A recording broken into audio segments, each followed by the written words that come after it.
여기 모인 여러분들을 주님의 이름으로 축복합니다. 우리 함께 사도신경으로 우리의 신앙을 고백하시겠습니다. 전능하사 천지를 만드신 하나님 아버지를 내가 믿사오며 우리 이는 성령으로 잉태하사 동정녀 마리아에게 나시고 본디오 빌라도에게 고난을 받으사 십자가에 못 박혀 죽으시고 장사한 지 사흘 만에 죽은 자 가운데서 다시 살아나시며 하늘에 오르사 전능하신 하나님 우편에 앉아 계시다가 저리로서 산 자와 죽은 자를 심판하러 오시리라. 성령을 믿사오며 거룩한 교회와 성도가 서로 교통하는 것과 죄를 사하여 주시는 것과 몸이 다시 사는 것과 영원히 사는 것을 믿사옵나이다. 아멘. 살아계신 하나님 아버지, 오늘도 새날 허락해 주심을 감사합니다. 이 이른 새벽에 오늘 하루를 의탁하며 하나님의 뜻을 구하기 위해서 이 자리에 모였습니다. 하나님의 그 성도들, 하나님의 지체들을 기억하여 주시옵소서.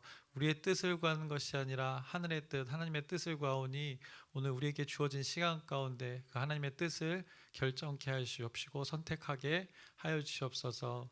더욱이 하나님께서 우리의 형편을 너무나 잘 아십니다. 우리의 형편 가운데 어려움 있고 어려움 때문에 그 고통 가운데 있는 지체들이 있습니다. 하나님께서 그 마음들을 다 헤아려 주시옵시고 구하지 않은 것까지도 하나님께서 허락하여 주시옵소서.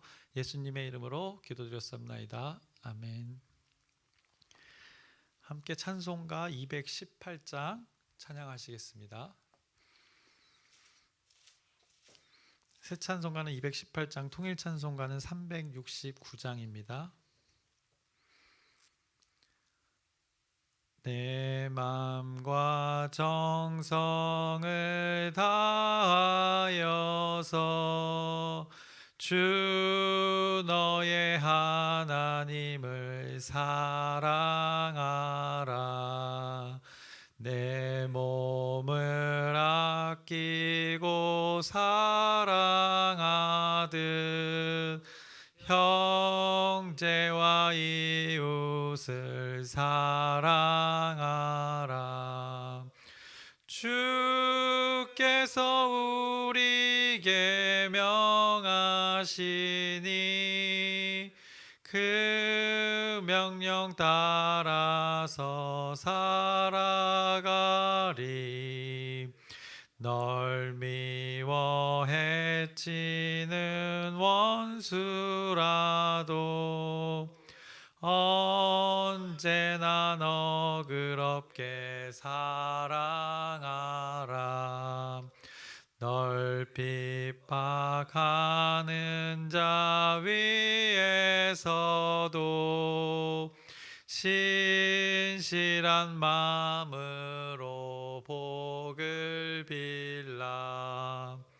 주께서 우리에게 명하시니 그 명령 따라서 살아가리. 나 항상 주님을 멀리하고 형제를 사랑하지 못하였다.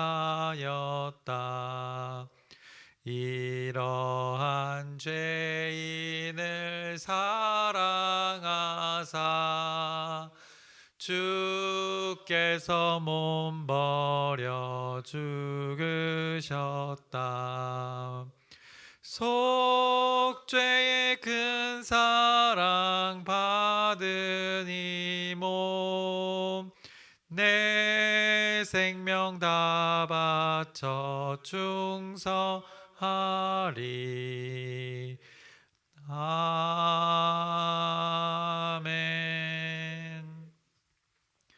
오늘 함께 나누실 말씀은 열왕기상 3장 1절부터 4절까지의 말씀인데 함께 읽기는 4절 말씀 함께 읽겠습니다. 열왕기상 3장 4절의 말씀입니다. 다 찾으셨으면 우리 함께 읽겠습니다. 이에 왕이 제사하러 기브온으로 가니 거기는 산당이 큼이라. 솔로몬이 그 제단에 1,000번제를 드렸더니. 아멘. 오늘은 3장의 말씀을 나누려고 합니다. 그래서 어제 이 장의 내용을 우리가 이틀에 걸쳐서 나눴는데 그 다윗의 유언이 있었고, 그래서 먼저 하나님과의 관계를 언급하면서 하나님을 사랑하라, 마음을 다하고 성품을 다하고 진실되게 하나님 앞에서 그 율례와 율법을 지키며 살아라라고 당부했고, 또 수평적인 관계, 또 사람들과의 관계, 이제 왕이 되었을 때 어떤 일을 해야 될지를 아주 구체적으로 당부를 했습니다. 그래서 그 솔로몬이 그것을 다 실행하는 일들을 우리가 목격했고, 또 그 결과 이제 그의 나라가 심히 견고해졌다고 성경이 증언했습니다. 이것이 이제 2장까지의 말씀이었습니다. 그래서 솔로몬의 왕위가 이제 심히 견고히 세워진 상태입니다. 이제 솔로몬의 통치가 이스라엘 나라의 가운데 이제 있게 된 것입니다. 그래서 본격적으로 이스라엘을 다스리는 그 통치가 시작됨을 이제 3장에서 말씀합니다. 그 시작을 이제 옆에 나라 이제 강대국인 그 애굽의 관계를 먼저 성경에 말씀하고 있습니다. 그래서 오늘 1절을 보시면 솔로몬이 애굽의 왕 바로와 더불어 혼인 관계를 맺어 그의 딸을 맞이하고 다윗 성에 데려다가 두고 자기의 왕궁과 여호와의 성전과 예루살렘 주의 성의 공사가 끝나기를 기다리니라라고 이렇게 말씀합니다. 솔로몬이 애굽 왕의 딸을 아내로 맞이합니다. 그 당시에 이루어졌던 그 정략적 결혼입니다. 그것을 3장 처음에 말씀하고 있습니다. 이것은 이제 성경이 솔로몬의 이 영적인 상태를 말하기보다는 이스라엘이라는 이 나라가 강대국 그 애국과의 정치적으로 또 외교적으로 대등한 위치에 서게 됨을 성경이 이렇게 말씀해주고 있는 것입니다. 그래서 성경의 이 표현들을 이 글의 맥락에서 우리가 잘 해석해야 합니다. 오늘 애굽 왕의 아내를 맞이하는 것, 우리가 일반적으로 생각했을 때는 어떻게 보면 영적으로 타락해서 이 행동들을 하고 있는 것이 아닐까 생각할 수 있습니다. 물론 이제 뒤에 한참 후에 솔로몬이 이제 이방의 나라들과 동맹을 맺으면서 이방의 수많은 아내들과 결혼하고, 그러면서 문제가 되었던 것이 그 이방 여인들이 오면서 우상을 가져온 것, 그것을 받아들인 것이 문제가 되었습니다. 하나님을 믿는 신앙이 변질되었을 때 문제가 되었던 것입니다. 하나님을 믿는 신앙이 왜곡되었을 때 그것이 문제가 되었던 것입니다. 그런데 오늘 이 애굽을 언급하는 것, 애굽의 아내 왕의 그 딸을 언급하는 것은 성경의 말씀은 맥락상 그것을 말씀하는 것이 아니라는 것입니다. 그리고 당시에는 이스라엘의 나라 이제 우측에는 또 다른 강대국 이 아수르라는 나라가 자리 잡고 있었는데, 이제 어떻게 보면 이 애굽과 전략적으로 동맹을 맺어서 이제 군사적으로 어떻게 보면 이 긴장감을 좀 해소하려고 했던 솔로몬의 정치의 그 방법을 말씀하고 있는 것입니다. 뛰어난 그 정치 외교력을 지금 그만큼 가졌던 이집트, 애굽과 아수르라는 나라 강대국 사이에서 이 솔로몬 하나님의 나라가 이만큼 강성해졌다는 것, 심히 견고해졌다는 것을 성경이 말씀해주고 있는 것입니다. 그래서 당시에 이스라엘에게 주어진 그 모세의 율법을 생각해서 이방 여인과의 그 혼인을 우리가 금하는 것으로 알고 있는데, 그래서 이것이 오늘 1절의 말씀이 율법을 어기는 일이 아닌가 이렇게 생각할 수도 있지만, 어떻게 보면 율법을 엄연히 따져보면 그것은 이제 가나안에서의 그 연인과의 결혼을 금지했던 그 율법이었습니다. 그리고 그 율법의 핵심은, 그 율법의 의도는 결혼 자체를 금하는 것이 아니라 그 여인들이 믿는 우상들을 받아들이지 않기 위함의 그 율법이었던 것입니다. 만약 이방 여자들이 시집와서 하나님을 믿는다면 그것은 이제 아무 문제가 되지 않는 것이었습니다.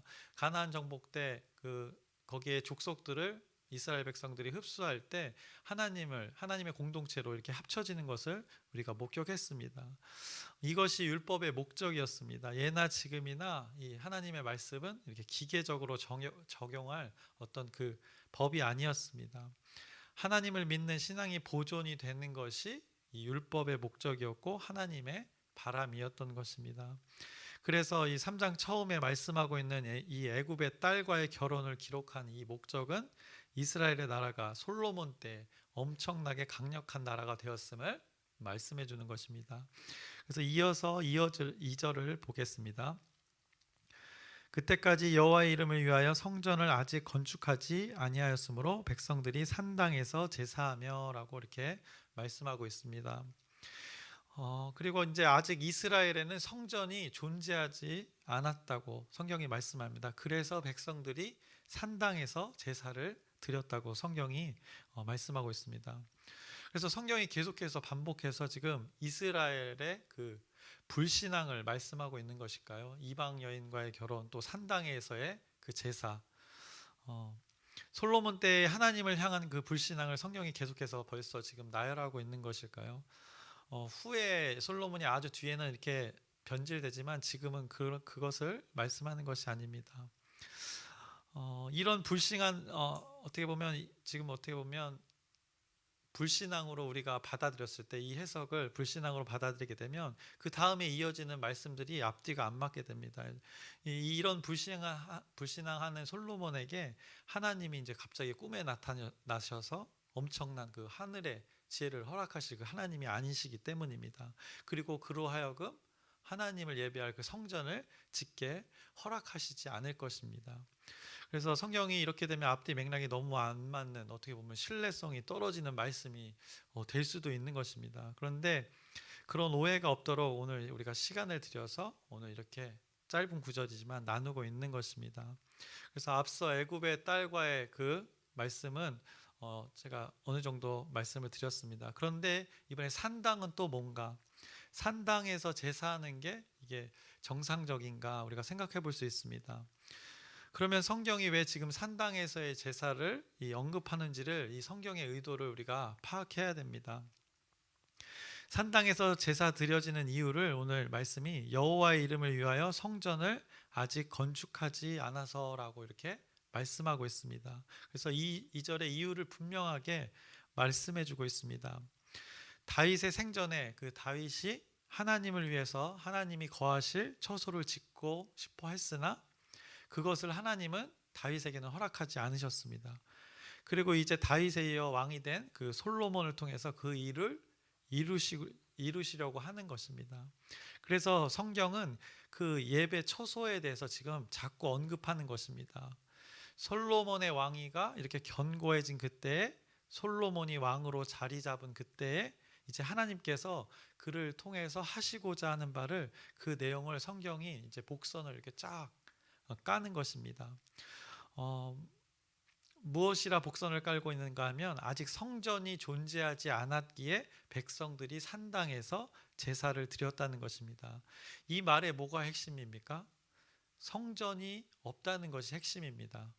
그러면 산당에서의 제사를 우리는 생각할 때 선입견이 있습니다. 보통 산당은 어떤 곳입니까? 네? 이방신, 네, 맞습니다. 지금 이스라엘 백성들이 살고 있는 이 땅, 이곳은 이스라엘 백성들이 정복하기 전에는 이 가나안 사람들이 살고 있던 그 토착민들의 땅이었습니다. 그 원주민들이 살던 사람들은 그 산당이라는 곳에서 그들만의 신을 섬겼었습니다. 그래서 그 이스라엘 입장에서 보자면 그곳은, 산당은 우상 숭배하던 곳이었습니다. 이제 정복 시기의 산당은 가나안 사람들이 자신들의 신을 모셔놓았던 곳이었습니다. 그래서 여기서 산당이라 하면은 우상 숭배하던 곳으로 우리가 보통을 생각하는데, 여기서 산당은 지금은 이제는 정복 시기가 끝났고 다윗의 때가 지났고 이제 이스라엘 나라가 다 정복한 시기 때문에 그 산당에서 하나님을 예배하는 것을 말하는 것입니다. 실제로 과거에는 그곳에서, 산당이라는 곳에서 가나안 사람들이 우상에게 제사했던 곳이었겠죠. 그러나 지금은 그곳에서 하나님께 예배를 드린다는 것을 지금 성경이 말씀하는 것입니다.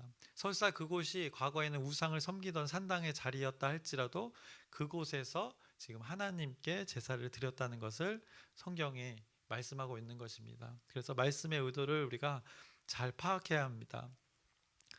그들이 산당에서 하나님께 제사를 드렸다고 성경이 지금 말씀하고 있고, 그 이유가 성전이 건축되지 않아서, 성전이 없어서라는 것이 오늘 본문 성경의 말씀의 의도입니다. 결국 성전 건축이 필요하다는 것을 의도적으로 계속해서 이렇게 성경이 말씀해주고 있는 것입니다. 후에 솔로몬이 성전을 건축하게 되는 영광스러운 일이 이제 뒤에 또 나오게 됩니다.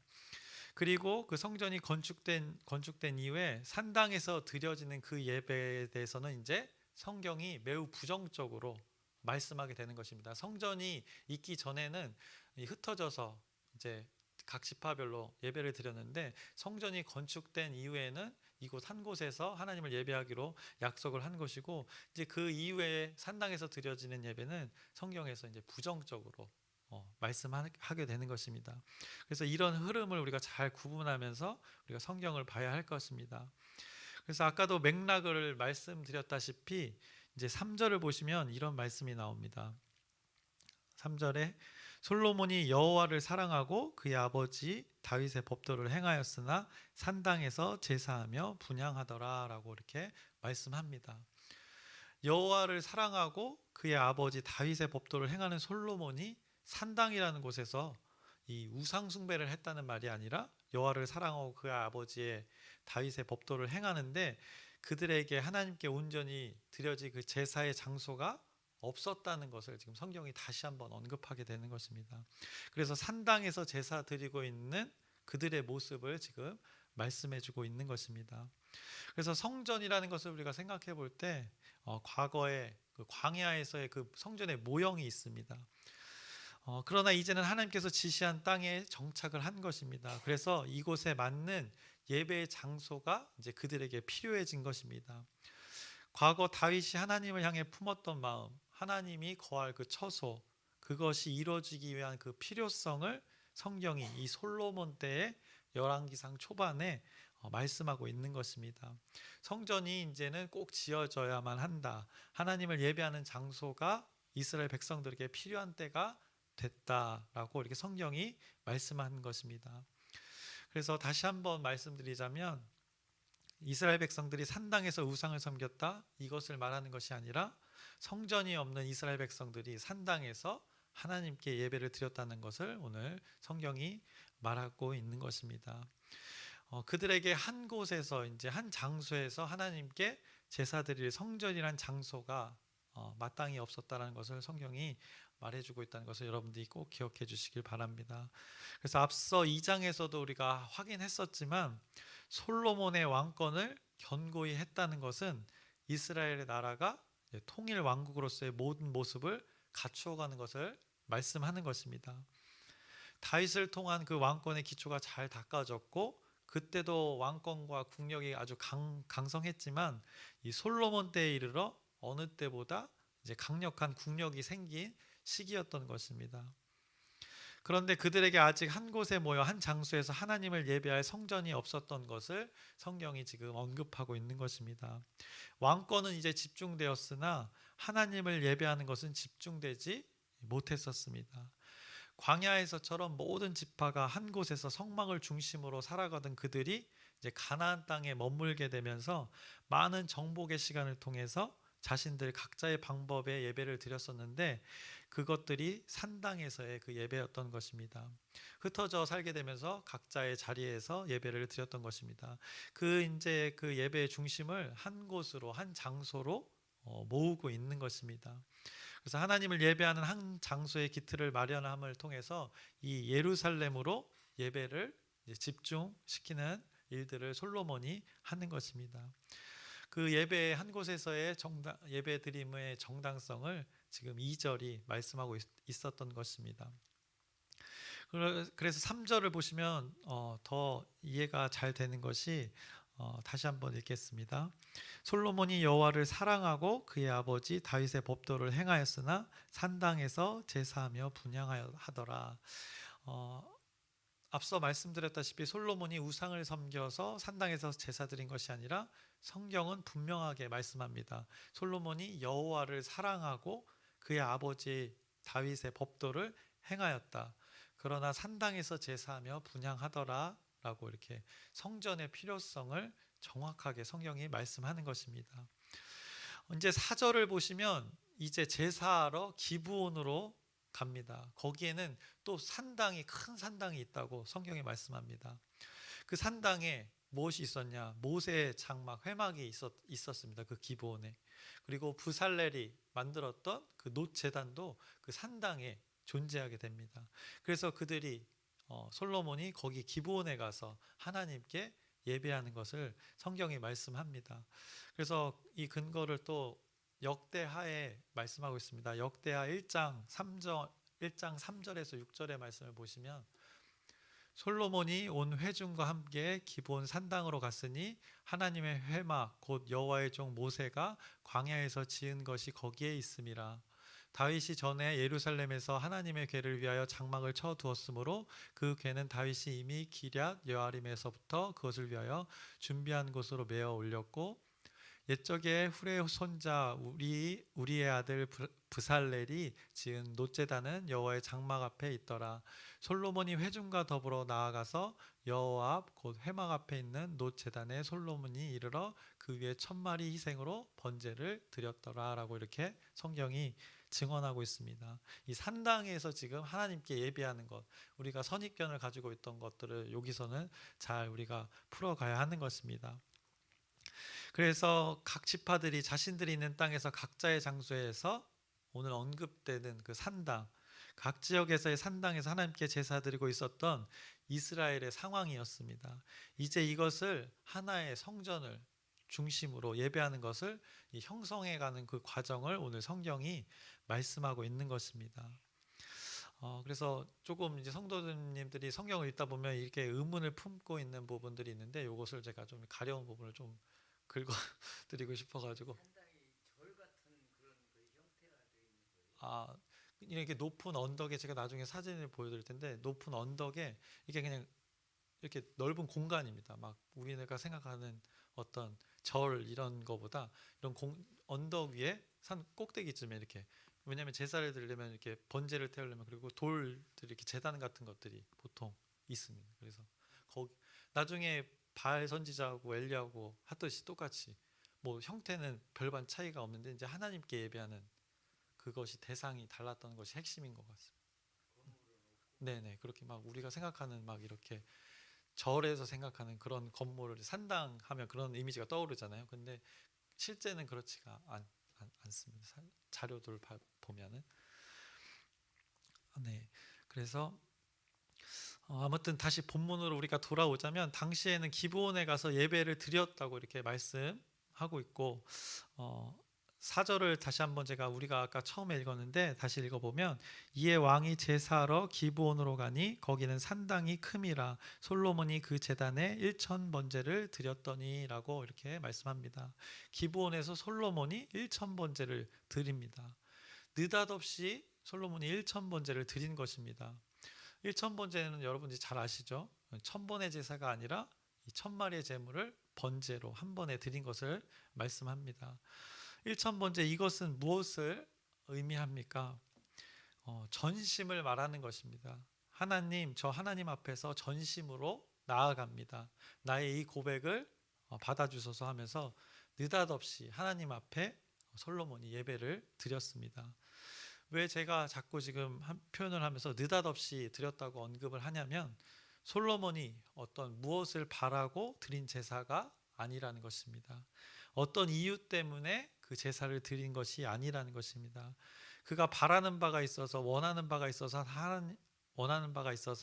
하나님 앞에 나아가서 그 어마어마한 것을 하나님께 예물로 바치면서 하나님께 예배를 드린 것이 아니라는 것입니다.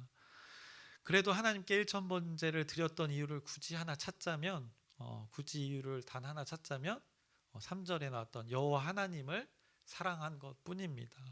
그 3절이 근거가 되는 것입니다. 솔로몬이 여호와를 사랑하고 그것 이외에 솔로몬이 1000번제를 드리게 되는 것입니다. 우리가 수요일에도 이제 목사님을 통해서 나눴지만 아름다운 그 삶의 자세, 하나님 앞에 전심으로 나아갈 때 우리의 자세가 내 이웃에게 이렇게 환대할 수 있게 되는 것입니다. 그래서 삶의 예배를 생각해 봤을 때 삶의 예배가 무엇입니까? 내가 직장에서 또 가정에서 나와 관계된 존재들과의 그 삶에서 하나님의 말씀을 그들과 실현해내는 것이 삶의 예배 아니겠습니까? 그렇기 위해서는 이 아름다운 삶의 자세가 필요한데 우리가 수요일에도 함께 같이 고백했지만 나와 함께하는 그 존재들을 어떻게 대하라 했습니까? 죽게 하듯 대하라라고 우리가 나눴었습니다. 그래서 삶의 예배라는 것이 죽게 하듯 이웃에게 하는 것입니다. 이것이 전심으로 드려지는 삶의 예배인 것입니다.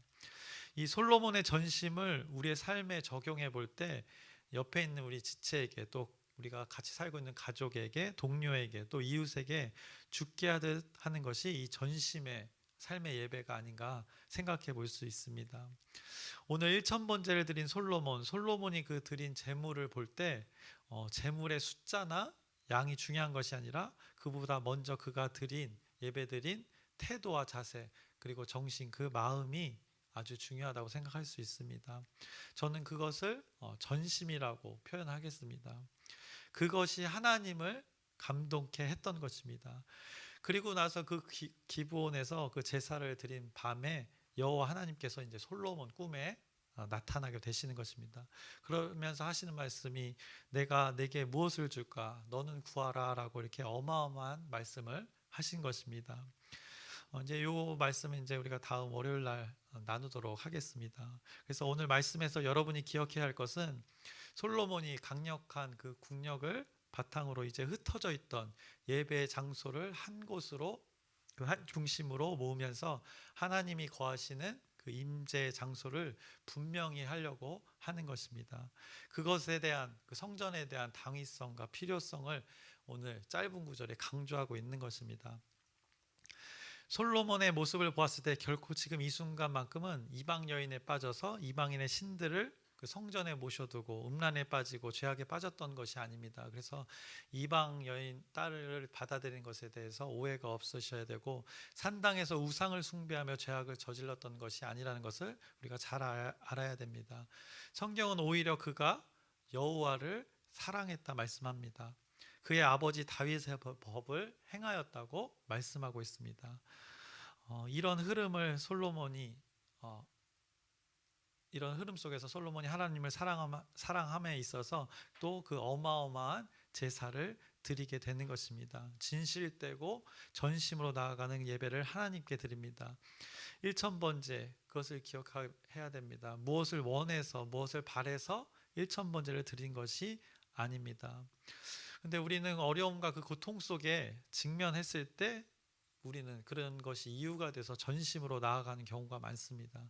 무엇인가 이유가 생겨야 하나님 앞에 무릎을 꿇을 때가 많습니다. 그러나 솔로몬이 하나님을 향한 이 예배의 기본을 아주 보여줍니다.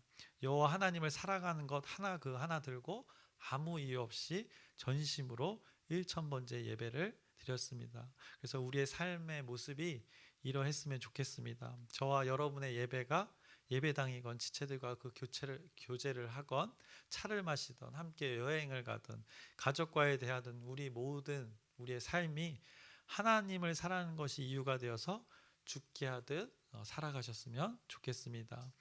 오늘 하나님을 향한 솔로몬의 전심이 여러분의 전심이 되어서 오늘 여러분에게 주어진 시간 가운데 있기를 주님의 이름으로 축원합니다. 기도하겠습니다. 살아계신 하나님 아버지, 그 솔로몬의 전심을 보았습니다. 여호와 하나님을 사랑하여서 그가 가진 모든 것을 드려 하나님께 예배했습니다.